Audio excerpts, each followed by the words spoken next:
we're going to find that in the Bible it speaks about the hardships we're going to go through, but he also speaks about the great things we're going to go through.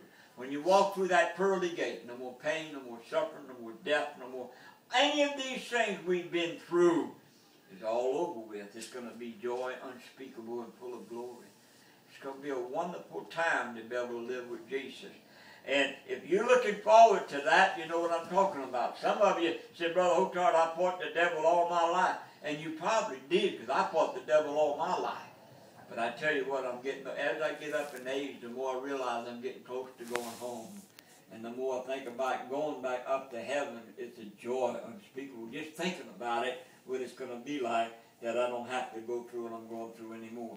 Let me tell you something. Jesus has a place prepared for me. How do I know that? He said, in my Father's house are many mansions. I go prepare a place for you. I know Jesus has a place for me.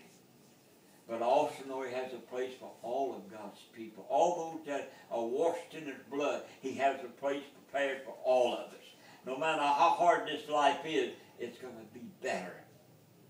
And you're going to find that the devil's going to use people. He's going to use politicians. He's going to use dictators. He's going to raise up in the world a mean tyrant that's going to control people and can cause a lot of hardship.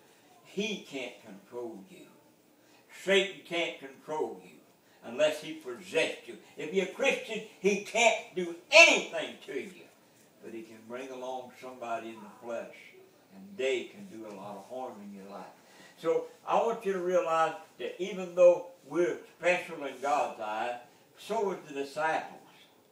And we find that Peter was hung upon the cross. He was hung upside down. When they were going to strike him to a cross, he said, I'm not worthy to be hung on the cross like my Lord.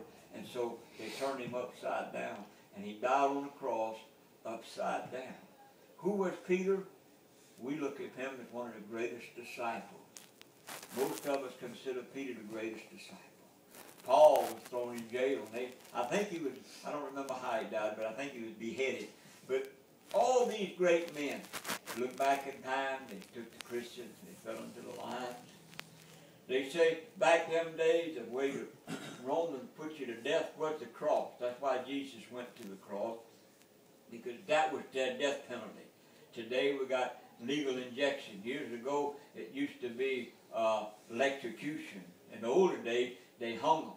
But that was always the death penalty we had. Everywhere you go, somebody has a way of putting that person to death. And that was how they did it in the Romans' day. They hung them on the cross. And so many of Christians hung upon the cross. But you know where they're at today? They're where there's joy unspeakable and full of glory. Where they're at today, they are praising the Lord for what he's done for them. And that's what Jesus is all about, is getting you to heaven so your life with him will always be better. Because there is a devil in this world. And I tell you what, it would be easy to control Satan. Lot easier than we always do. Well, the devil did this, the devil does. There's a lot of things the devil does, but he's got to use people to get it done. And you're not going to see the devil come at you when you're full of the Holy Ghost. He ain't going to come at you because he knows that Holy Ghost is going to stop it. But that neighbor is going to come at you. Or that bad person in the world will come at you. They'll come at you because they're in the flesh and they can touch you and they can hurt you. And so what we got to do is realize that God is still on the throne, and he still loves you. He still wants to take you to heaven. He still wants to do all these things. But we're going to have to realize that we're in a battle. You know, we're going to be in a battle for a while here in America because the economy is bad, and it don't look like it's going to get much better. And if it gets a little better, it's usually just doctoring the books a little bit makes it look a little better. But I'll tell you what, that's because man's in control. Wouldn't it be wonderful if Jesus would be in control? Can you imagine what it would be like if he was the King of Kings of America? Can you imagine how great it is?